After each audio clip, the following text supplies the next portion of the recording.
Hi viewers, welcome to our channel. 'Pushpa' మూవీకి సంబంధించిన ఒక కీలక అంశం సోషల్ మీడియాలో వైరల్ అవుతుంది. అదేంటంటే 'పుష్ప 2' మూవీని లీక్ చేయడానికి ప్రయత్నాలు జరుగుతున్నాయని ఒక ఆడియో అయితే వైరల్ అవుతుంది. అయితే ఆ ఆడియోలో అది మెగా ఫ్యాన్స్‌ది అని చెప్పేసి కూడా కొంతమంది చెప్పడం చూస్తున్నాం. సో ఇప్పుడు ఒక మెగా ఫ్యాన్స్‌కి, అల్లు అర్జున్ గారి ఫ్యాన్స్‌కి అయితే వార్ స్టార్ట్ అయిపోయింది. మరి నిజంగా 'పుష్ప 2' మూవీ లీక్ చేయడానికి ప్రయత్నాలు జరుగుతున్నాయా? అది మెగా ఫ్యామిలీ చేస్తుందా? అంటే మెగా ఫ్యాన్సే చేస్తున్నారా? ఏం జరుగుతుంది అసలు? ఇదే అంశం మీద డిస్కస్ చేయడానికి ప్రెజెంట్ మనతో పాటు జయదేవ్ గారు సీనియర్ జర్నలిస్ట్ ఉన్నారు. వారితో ఒకసారి డిస్కస్ చేసి తెలుసుకుందాం. సార్ నమస్కారం సార్. నమస్తే. సార్ 'పుష్ప 2' మూవీ సో ఇంకొక 1 వీక్ ఉంది సార్ రిలీజ్‌కి. 1 వీక్ ఆర్ 10 డేస్ అనుకోండి. సో ఇంతలోపు ఒక ఆడియో వైరల్ అయిపోతుంది సోషల్ మీడియాలో. ఆ ఆడియోలో ఏముందంటే అది 'పుష్ప 2' మూవీని ఎలా లీక్ చేద్దాం అన్నట్టుగా ప్లాన్‌లు చేసుకున్నట్టుగా ఆ ఆడియోలో ఉంది. సో ఇది మెగా ఫ్యాన్సే చేస్తున్నారని చెప్పేసి అల్లు అర్జున్ గారి ఫ్యాన్స్‌కి, అటు మెగా ఫ్యాన్స్‌కి మధ్య ఒక వార్ అయితే స్టార్ట్ అయిపోయింది సార్. అసలు మీరేం చెప్తారు దీని గురించి? నిజంగా ఆడియో మెగా ఫ్యాన్స్‌దేనా? అసలు ఆడియోలో క్లియర్‌గా ఏముంది సార్? నిజంగా మెగా ఫ్యాన్స్ కుట్ర పన్నేలాగా ఉంటే సినిమా ఎంతవరకు ఆడుతుంది, ఆడదు అనేది పక్కన పెడితే ఎవరిష్టం వాళ్ళది. ఏ సినిమాకైనా ఎవరు బలవంతంగా ఈడ్చుకుంటూ వెళ్ళి సినిమా చూపించలేరు. అలా అని టికెట్లు పంచారనుకోండి, చూడండి బాబు మా సినిమా చూడండి, మా సినిమా చూడండి అని నష్టం వాళ్ళకే. వాళ్ళే డబ్బులు పెట్టుకొని చేసుకోవాలి. అల్టిమేట్‌గా ప్రొడ్యూసర్ అనేవాడు దెబ్బతింటాడు. ఇకపోతే ఈ ఆడియో లీకులు అంటారా? ఎప్పుడైతే మహానుభావుడు ప్రశాంత్ కిషోర్ అనే వ్యక్తి పొలిటికల్ స్ట్రాటజిక్ మేనేజర్ లాగా 2014, 15 టైంలో వినపడింది ఆయన పేరు. అప్పుడు ఎంటర్ అయ్యారో ఇట్లాంటి జిమ్మిక్కులు ఇట్లాంటివన్నీ కూడా సర్వసాధారణం అయిపోయాయి. అంటే ఇప్పుడు వైఎస్ఆర్సీపీకి సపోర్ట్ చేసిన సందర్భంలో వైఎస్ఆర్సీపీలోనే అప్పుడు ప్రభుత్వంలో ఒక వర్గం దీనికి యాంటీగా పోస్ట్ చేయడం, అంటే వాళ్ళు ఏదో టీడీపీకి ఫేవర్గా ఉండేలాగా పోస్ట్ చేసినట్టు చేయడం, దాన్ని మళ్ళీ వీళ్ళు తిప్పికొట్టడం, ఇట్లాంటి జిమ్మిక్కులు కొన్ని ప్లే చేశారు. సో ఇప్పుడు కూడా ఇట్లాంటి స్ట్రాటజిక్ వేవ్ అనేవి ఒకరు చూశాక మరొకరు స్టార్ట్ చేశారు. ఇప్పుడు సోషల్ మీడియా వేదికగా జరుగుతున్న ఈ సోకాల్డ్ వార్, కోల్డ్ వార్ ఏదైతే ఉందో మెగా ఫ్యాన్స్కి, అల్లు ఆర్మీకి మధ్యలో జరుగుతున్న ఈ రభస నిజంగా మెగా ఫ్యాన్సే చేశారా? మెగా ఫ్యాన్స్ చేస్తే వాళ్ళు జాగ్రత్త పడతారు. సరే, మెగా ఫ్యాన్స్ చేసింది అందులో ఉండే ఒక వర్గము బన్నీ ఫ్యాన్స్గా విడిపోయారు, బన్నీ ఫ్యాన్స్ వచ్చి ఆ ఆడియోని పెట్టారు అనుకుందాం.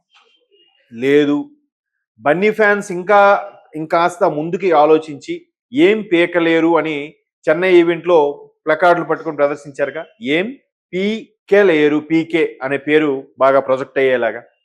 సో అక్కడ చెన్నైలో బాగా అల్లరి చేసి తెలుగులో మాట్లాడండి అని చెప్పేవాళ్ళు ఎక్కడి నుంచి తరలించిన వాళ్ళే అనే కూడా ఒక రూమర్ ఉంది. సో ఇట్లాంటి ఫ్యాన్ బేస్ తెలుగు వాళ్ళు ఉన్నప్పుడు, లేదా ఇక్కడున్న ఫ్యాన్స్ అసోసియేషన్లే డబ్బులు ఇచ్చి మరీ టికెట్లు ఇచ్చి పంపించారా అనేది ఒక క్వశ్చన్ మార్క్ ఉంది. అయితే అట్లాంటి ఫ్యాన్ బేస్ ఉన్న వీళ్ళకి సో వీళ్ళే అలాగ మాట్లాడి క్రియేట్ చేసి ఇలా లీక్ చేస్తే ఏదైతే ఏం పేకలేరు అంశమో బాగా వైరల్ అయ్యిందో, ఒక సానుభూతినో లేదంటే అల్లు అర్జున్ గారు రాబోయే సినిమా పుష్ప 2కి హడ్డిల్స్, ఆటంకాలు లేకుండా హిట్ అవ్వాలంటే ఇట్లాంటివి రైట్ చేసి సానుభూతి పొందాలని కూడా చేసుండొచ్చు. మనకు తెలియదు ఆ ఆడియో ఎవరు పెట్టారో తెలియదు, ఏ ఐపీ అడ్రస్ నుంచి పెట్టబడిందో తెలియదు, ఏ ఫ్యాన్ బేస్ నుంచి పెట్టారో తెలియదు, వాళ్ళలో ఒక వర్గం పెట్టిందో తెలియదు. పోనీ వాళ్ళు ఏమైనా ఫెమిలియర్ వాయిసా ఫ్యాన్స్? లేదురా వీళ్ళు ఆ ఫ్యాన్స్ కాదు అని చెప్పడానికి, లేదు వీళ్ళే యాక్ట్ చేశారని చెప్పడానికి. అదే ఫెమిలియర్ వాయిస్ అనుకోండి, ఇప్పుడు మొన్న పోసాని కృష్ణమురళి గారు వాయిస్ ఏదో పెట్టారు. పోసాని కృష్ణమురళి గారు వాయిస్ అంటే ఫెమిలియర్ కాబట్టి తెలుస్తుంది. లేదా బండ్ల గణేష్ గారు వాయిస్ పెట్టారు ఒకసారి, త్రివిక్రమ్ గారు ఫంక్షన్కి ఏదో ఈయన వద్దాం అనుకుంటే రానివ్వలేదు అన్నట్టుగా ఆయన ఏదో పవన్ కళ్యాణ్ ఫ్యాన్ చేశారన్నట్టు పెట్టారు. సో బండ్ల గణేష్ గారు వాయిస్ కూడా ఫెమిలియర్ కాబట్టి పనా వ్యక్తింది అని మనం ఓకే అనుకోవచ్చు. దాన్ని కూడా మిమిక్రీ అంటున్నారు, అది ఎంతవరకు వాస్తవమో తెలియదు. సో అలాంటప్పుడు ఖచ్చితంగా మెగా ఫ్యాన్సే ఈ విధంగా ప్లాన్ చేస్తున్నారని బన్నీ గారి ఫ్యాన్స్ ఎలా చెప్పగలుగుతున్నారు? లేదా ఇలా క్రియేట్ చేసి సినిమా మీద సానుభూతి పెంచడానికి, అరే మెగా ఫ్యామిలీ ఎంత ఒకవైపు అయిపోయింది, బన్నీ ఒక్కరు ఒకవైపు అయిపోయారు, ఇది అన్యాయరా బాబు, ఇలా తొక్కేస్తున్నారా అని వాడో కూడా ఉంటారుగా. ప్రపంచంలో ఏ ఒక్క స్టేట్మెంట్ కానీ ఏ ఒక్క అభిప్రాయం కూడా కరెక్ట్ కాదు, అది ఒక వెర్షన్ మాత్రమే. ఇప్పుడు బన్నీ ఫ్యాన్స్ మేబీ ఆ సినిమా మీద హైప్ కోసమో, సినిమా బజ్ కోసమో, సినిమా మీద మెగా ఫ్యామిలీలో కూడా ఒక రకమైన సానుభూతి ఏర్పడడానికి బన్నీ ఫ్యాన్స్ క్రియేట్ చేసింది కూడా అయ్యుండొచ్చుగా. లేదు నిజంగా మెగా ఫ్యాన్సే, లేదు మొన్న ఏం పేకలర్ అన్నట్టు పెట్టారు, ఇది మరీ టూ మచ్గా ఉంది, ఖచ్చితంగా ఏదో చేద్దాంరా అని మాట్లాడుకున్నప్పుడు ఎవడో ఒక రికార్డ్ చేశారు పెట్టున్న అయ్యుండొచ్చుగా.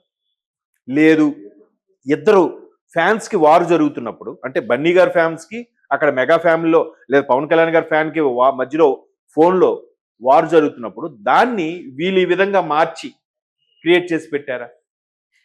సరే, ఇవన్నీ కాదండి. ఇవాళ రేపు పుష్పకు సంబంధించిన మేనియా నడుస్తుంది. పుష్పకు సంబంధించిన బజ్ అయితే సోషల్ మీడియాలో ఉంది. సో దీన్ని క్యాష్ చేసుకోవాలంటే ఎలా అని చెప్పి సోషల్ మీడియా వాడు ఈ రెండు పార్టీలకి, ఐ మీన్ ఈ రెండు ఫ్యాన్ బేస్ కి సంబంధం లేని మూడో వ్యక్తి ఎవడో పెట్టాడేమో, వాళ్ళ ఫ్రెండ్తో ఇలా మాట్లాడించి ఇలా పెడితే ఖచ్చితంగా మనకి వ్యూస్ షేర్స్ వస్తారా అని చెప్పి. దెర్ ఇస్ ఎ ఛాన్స్ కదా. ఇట్లాంటివి మనము నమ్మలేము, ఇది నిర్ధారించలేము. ఎందుకంటే మెగా ఫ్యాన్స్ ఎందుకు చేస్తారు? మెగా ఫ్యాన్స్ అప్పుడెప్పుడో మాట్లాడారు. ఎప్పుడు? నంద్యాల వెళ్ళినప్పుడు ఆ తర్వాతకు జరిగిన వారిలో ఒక వారం రోజులు నడిచింది అంతే. ఆ తర్వాత మెగా ఫ్యాన్స్ అంటే నథింగ్ బట్ రామ్ చరణ్ గారి ఫ్యాన్స్ కానీ, వరుణ్ తేజ్ గారి ఫ్యాన్స్ కానీ, చిరంజీవి గారి ఫ్యాన్స్ కానీ, ఎస్పెషల్లీ మెగా ఫ్యాన్ బేస్ అంటే పవన్ కళ్యాణ్ ఫ్యాన్ బేసే. చిరంజీవి గారు fan base, megastar family okay, కానీ ఎక్కువగా అందరూ ఇష్టపడేది చిరంజీవి గారిని ఒక ఇన్స్పిరేషన్గా తీసుకుంటారు. నెక్స్ట్ వచ్చేసరికి ఇంకా పవన్ కళ్యాణ్ మించిన ఫ్యాన్ బేస్ ఏముంది? సో పవన్ కళ్యాణ్ గారి ఫ్యాన్స్ అంటే ఆటోమేటిక్గా చిరంజీవి గారిని నచ్చుతారు, రామ్ చరణ్ నచ్చుతారు, వరుణ్ తేజ్ నచ్చుతారు, సాయిధరం తేజ్ నచ్చుతారు, అందరినీ నచ్చుతారు, అందరినీ ఇష్టపడతారు. సో అట్లాగా ఒక ఫ్యాన్ బేస్ క్రియేట్ అయిపోయింది. కాబట్టి ఈ రెండు పార్టీలకి సంబంధించిన లేనివాడు ఎవడైనా ఒకడు రే ఇది ఎట్లా అయింటుందిరా, మనం చేస్తే మనకు వ్యూస్ వస్తారని చెప్పి ఎవడైనా చేసి ఉండొచ్చు. సో ఈ ఫ్యాన్ బేస్ ఎవరు కూడా మళ్ళీ మాట్లాడలేదు, మళ్ళీ సినిమా ఆడనివ్వమని కానీ లేదా అల్లు అర్జున్కి సంబంధించి ఇలా ఉన్నదని కానీ ఎక్కడ మాట్లాడలేదు. పర్టికులర్గా మేము మెగాస్టార్ ఫ్యామిలీ గురించి మాట్లాడుతున్నామని. మొన్న కూడా ఎక్కడో ట్రోల్ చూశాను. ఒకడు జెండా పట్టుకొని పవన్ కళ్యాణ్ పట్టుకొని ఉన్నాడు. వాడికి అడుగుతున్నారు అనమాట, బాబు నెక్స్ట్ పుష్ప బన్నీ బన్నీ ఎవరండి?